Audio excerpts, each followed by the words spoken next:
Bino olwaleero biyindidde mu bitundu by'omu Kikooza, Kavule, Collins Street ne Nabuti era amagye gabaddewo okulaba ng'omulimu guno gugenda mu maaso bulungi awatali kutaataaganyizibwa.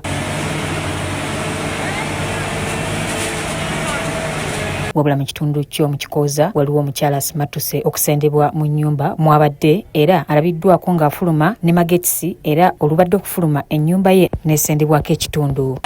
Abasajja okuwaata era gavumenti eyongere family planning kubanga okuzaala tujja kusibira ddala.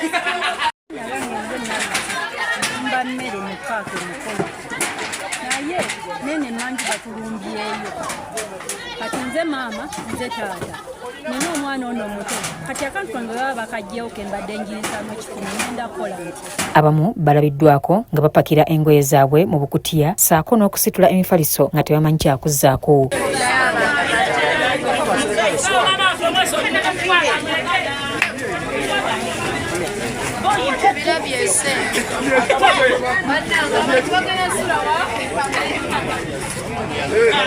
Bano bakukulumidde gavumenti olw'okubagobaganya ne munda gye babadde bakolera nga bagamba nti tebamanyi kyakuzzaako so nga n'obutabanguko mu maka bugenda kweyongera.